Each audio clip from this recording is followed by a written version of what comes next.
Israel. I love Israel. I love Israel. The United States of America would have to invent an Israel. यहूदी, जो अपने पैसे की ताकत की वजह से पूरी दुनिया पर राज करती है, लेकिन ये ताकत उनके पास आई कहां से? और ये हिस्ट्री बनी इस्राइल के हिस्ट्री पर बहुत ही ज्यादा इंटरेस्टिंग होने वाली है।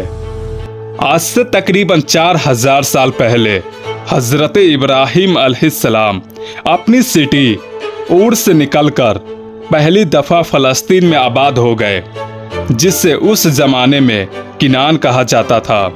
यहाँ हजरत इब्राहिम के 2 बेटे हुए, इस्माइल और इसहाक। इस्माइल अलैहिस्सलाम अपने माँ के साथ फलस्तीन से निकलकर मक्का में आबाद हो गए और इसहाक अलैहिस्सलाम अपने माँ बाप के साथ ही फलस्तीन में ही रहने लगे।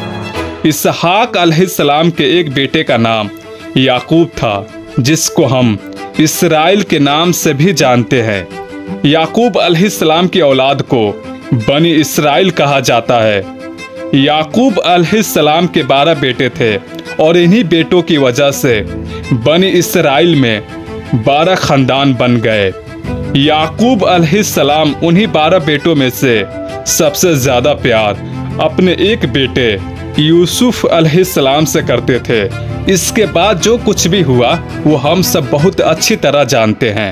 यूसुफ अलैहिस्सलाम की वजह से याकूब अलैहिस्सलाम के सारे बेटे अपने मुल्क फलस्तीन को छोड़कर उस वक्त की सुपर पावर इजिप्ट में जाकर आबाद हो गए और एट द सेम टाइम यहाँ फलस्तीन में आसपास के इलाकों से मुख्तलिफ कबीले आकर आबाद हो गए, जिनमें से 2 कबीले सबसे ताकतवर और बहुत ही फेमस थे। जब बनी इसराइल फलस्तीन को छोड़कर इजिप्ट में जाकर आबाद हो गए तो कुछ ही वक्त बाद हमेशा की तरह बनी इसराइल इजिप्ट के सबसे ज्यादा ताकतवर और रिच लोग बन गए। जब इजिप्ट के फिरौन को इसका पता चला तो उसे समझ आ गई कि अगर बनी इसराइल की यही पोजीशन रही तो एक दिन वो हमसे हमारा ये सारा इजिप्ट छीन लेंगे, जिसकी वजह से उसने बनी इसराइल को अपना गुलाम बनाकर उन पर जुल्म करना शुरू कर दिया और अगले 400 साल तक बनी इसराइल इजिप्ट में फिरौन के गुलाम रहे। लेकिन 400 साल के बाद अल्लाह ताला ने इन्हीं बनी इसराइल में अपना एक बहुत ताकतवर पैगंबर भेजा, हजरत मूसा अलैहिस्सलाम, जिन्होंने बनी इसराइल को फिरौन की गुलामी से निकालकर वापस अपने मुल्क फलस्तीन की तरफ रवाना किया। जैसे ही बनी इसराइल इस दरिया को पार करते हुए सीना डिजर्ट तक पहुँचे तो यहाँ पर अल्लाह ताला ने बनी इसराइल को हुक्म दिया कि अपनी ज़मीन फलस्तीन पर हमला करके उसे कब्जा करो। लेकिन जब बनी इसराइल को उन्हीं ताकतवर 2 कबीलों का पता चला जो बनी इसराइल के निकलने के बाद फलस्तीन में आबाद होकर मजबूत हो चुके थे, तो बनी इसराइल ने अल्लाह ताला का हुक्म मानने से साफ इनकार कर दिया और मूसा अलैहिस्सलाम से कहा कि हम तो इस ज़मीन पर कदम भी नहीं रखेंगे यहाँ तक कि ये कबीले खुद ही अपनी मर्जी से यहाँ से चले जाए और या आप और आपका रब जाकर लड़ो, हम उनसे लड़ाई नहीं करेंगे। बनी इसराइल की इन्हीं बातों की वजह से अल्लाह ताला उन पर सख्त गुस्सा हुआ और उनसे कहा कि सुन लो, फलस्तीन की ज़मीन तुम्हारे लिए हराम कर दी गई है और अब तुम इस सहरा में ही भटकते रहो यहाँ तक कि तुम में से एक एक नाफरमान की यहाँ कब्र ना बन जाए। और ऐसा ही हुआ। अगले 40 साल तक बनी इसराइल की यही नाफरमान जनरेशन बिल्कुल ख़त्म हो गई और बनी इसराइल की अगली जनरेशन जो मूसा अलैहिस्सलाम के सपोर्ट में बड़ी हुई थी और उनका माइंडसेट बनी इसराइल के पुराने जनरेशन से बिल्कुल अपोजिट था।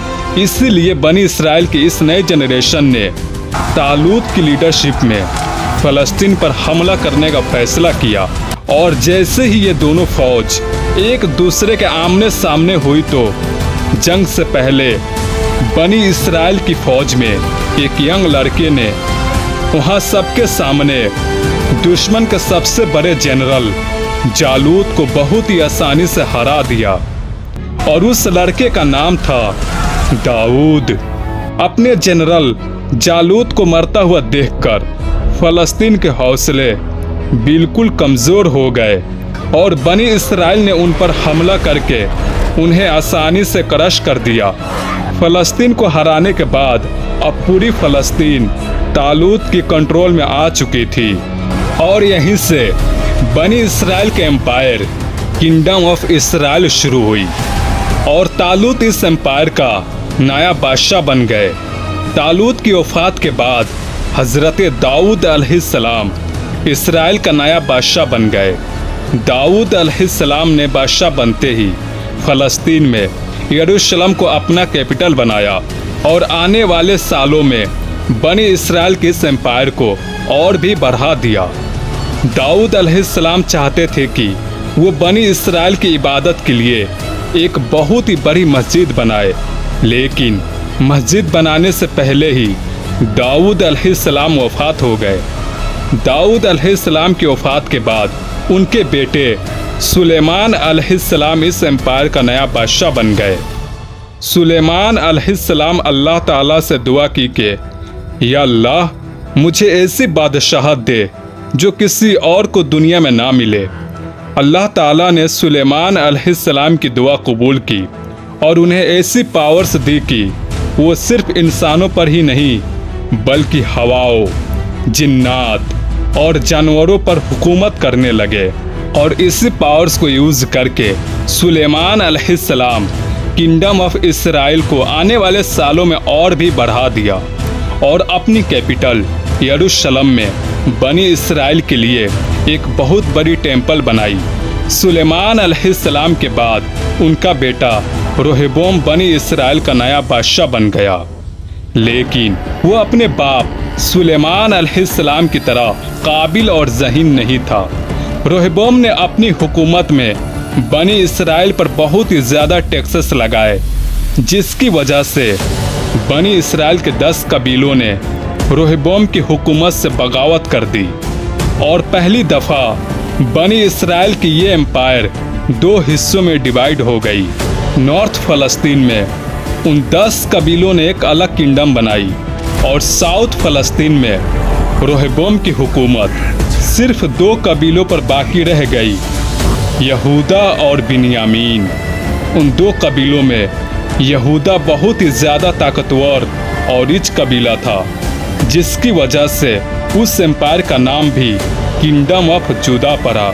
और आगे जाकर यही 2 कबीले एक दूसरे के साथ मिक्स हो गए और उन्हें यहूदी कहलाने लगा और ये छोटे से एम्पायर यहूदियों की पहली एम्पायर बन गई। अब फ़लस्तीन 2 एम्पायर्स में डिवाइड हो गई, किंगडम ऑफ इज़राइल और किंगडम ऑफ जूदा। यहूदियों के एम्पायर बनी इसराइल के एम्पायर से बहुत ही ज़्यादा ताकतवर और स्ट्रॉन्ग थी, क्योंकि उसने दाऊद अलैहिस्सलाम के ख़ानदान से बादशाहत की एक लाइन चली और सारे यहूदियों का इन्हीं बादशाहों पर इत्तेफाक था, जिसकी वजह से ये एम्पायर अगले 350 साल तक अपनी जगह पर मजबूती से कायम रही।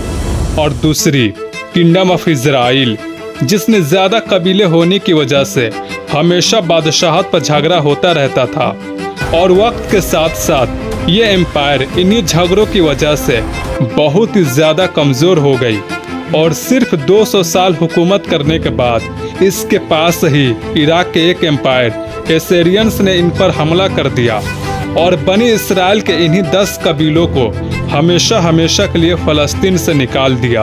आज कुछ स्कॉलर्स के मुताबिक ये 10 कबीले फ़लस्तीन से निकलकर ईरान और अफगानिस्तान में आबाद हो गए और आजकल की पश्तून से उन्हीं कबीलों में से माने जाते हैं।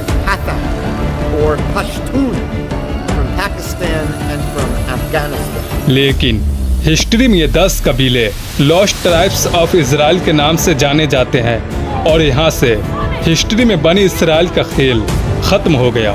सिर्फ 100 साल के बाद दुनिया में एक नई एम्पायर बन चुकी थी, बेबीलोनियन एम्पायर।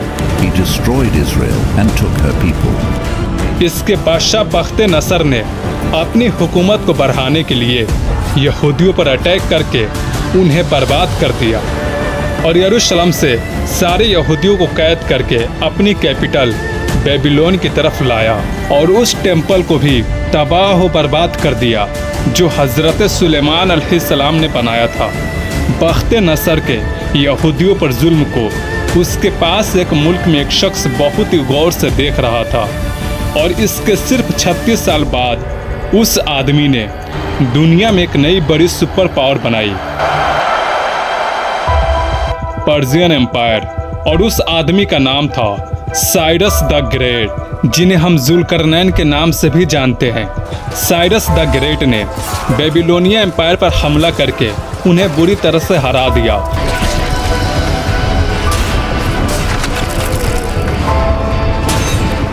और यहूदियों को उनकी कैद से आज़ाद करके वापस फलस्तीन की तरफ भेजे और उन्हें पैसे भी दिए कि जाओ और अपने उस टेम्पल को दोबारा बनाओ। इस तरह यहूदी एक बार फिर फलस्तीन में आबाद हो गए और वहां उन्होंने सेकेंड टेम्पल बनाना शुरू किया। यहूदी तो यहाँ टेम्पल बनाने में मशरूफ हो गए, लेकिन एट द सेम टाइम यहाँ से थोड़ी दूर ग्रीस के एक छोटे से गरीब घर में एक बच्चा पैदा हुआ जो उस जमाने का सबसे बड़ा अजीम फिलोसोफर था, सुकरात। सुकरात उस जमाने के लड़कों को सवाल करने और सोचने पर मजबूर करता था, जिसकी वजह से ग्रीस की हुकूमत ने उसी नौजवानों के दिमाग खराब करने के जुर्म में सुकरात को जहर पिलाया।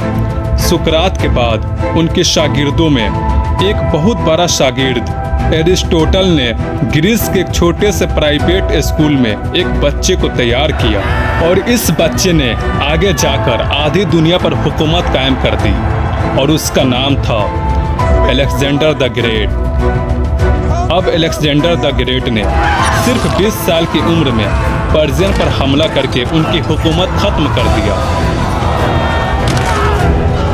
और यरूशलेम अलेक्जेंडर द ग्रेट के कब्जे में आ गई। लेकिन उन्होंने यहूदियों को कुछ नहीं कहा और यहूदी बिल्कुल अमन के साथ अलेक्जेंडर के एम्पायर के अंदर फलस्तीन में रहे। 12 साल हुकूमत करने के बाद अलेक्जेंडर द ग्रेट अचानक 32 साल की उम्र में वफात हो गया। उसका कोई लीगल वारिस नहीं था क्योंकि उसकी वफात के बाद ही उसका बेटा पैदा हुआ। इसलिए अलेक्जेंडर के जनरल्स बादशाह बनने के लिए आपस में लड़ने लगे और अलेक्जेंडर की इतनी बड़ी एम्पायर सिर्फ कुछ ही वक्त बाद टुकड़े टुकड़े हो गए। अलेक्जेंडर के बाद अगले 350 साल तक फलस्तीन और यहूदियों पर छोटे छोटे एम्पायर्स ने हुकूमत की, लेकिन 350 साल के बाद दुनिया में एक बहुत बड़ी सुपर पावर बन चुकी थी, द ग्रेट रोमन एम्पायर। जब रोमन एम्पायर अपनी ताकत के बिल्कुल पीक तक पहुंची तो ये एग्जैक्टली वही टाइम था कि फलस्तीन में एक छोटे से शहर में एक बच्चा पैदा हुआ, हजरत ईसा अलैहिस्सलाम। हजरत ईसा अलैहिस्सलाम के सिर्फ 11 फॉलोअर्स थे और उनके जाने के बाद इन्हीं 11 फॉलोअर्स ने क्रिश्चियनिटी को पूरी दुनिया में फैलाया, जिसकी वजह से रोमन एम्पायर के बादशाह ने भी क्रिश्चियनिटी को कबूल की और कुछ ही वक्त के बाद सारे रोमन एम्पायर वाले ईसाई बन गए और अब दुनिया में यहूदियों की मार शुरू हो गई। क्योंकि फलस्तीन में रहते हुए अल्लाह ताला ने इन्हीं यहूदियों को हजारों पैगंबर भेजे, लेकिन उन्होंने किसी भी पैगंबर की कोई बात नहीं मानी और हमेशा अपनी मनमानियां करते थे। और फिर जब आखिर में अल्लाह ताला ने उनके तरफ हजरत ईसा अलैहिस्सलाम को भेजा तो यहूदियों ने उनकी बात मानने की बजाय उन्हें कत्ल करने की साजिश बना ली, जिसके बाद अब अल्लाह ताला ने यहूदियों पर अजाब की शक्ल में ईसाइयों को भेजा, क्योंकि ईसाई समझते थे कि उनके पैगंबर हजरत ईसा अलैहिस्सलाम को इन्हीं यहूदियों ने मारा है। इसलिए रोमन एम्पायर के ईसाई बादशाह टाइटस ने यहूदियों पर ऐसा जुल्म किया कि फलस्तीन के सारे नालियों में कुछ ही दिनों तक पानी की बजाय खून बह रही थी और टाइटस ने यहूदियों के सेकेंड टेम्पल को भी आग लगाकर बिल्कुल तबाह कर दिया। और सिर्फ यही नहीं बल्कि सारे यहूदियों को यरूशलेम से हमेशा हमेशा के लिए निकाल दिया और उन पर यह पाबंदी लगाई कि कोई भी यहूदी किसी भी सूरत में फलस्तीन में एंटर नहीं हो सकता और फलस्तीन अगले 500 साल तक रोमन एम्पायर की कंट्रोल में रही। लेकिन 500 साल के बाद अरब की जमीन में एक बच्चा पैदा हुआ। इस बच्चे की पैदाइश से पहले इनके वालिद का वफात हो चुका था। ये बच्चा अभी सिर्फ 6 साल का ही था कि इनकी माँ की वफात हो गई। माँ के वफात के बाद वो अपने दादा के पास रहने लगे, लेकिन वो भी 2 साल के बाद वफात हो गए। आप इमेजिन करो एक बच्चे की ऐसी हालत को। और ये वही बच्चा था जिसने आने वाले सालों में पूरी दुनिया का नक्शा बदल दिया। हज़रत मुहम्मद सल्लल्लाहु अलैहि वसल्लम।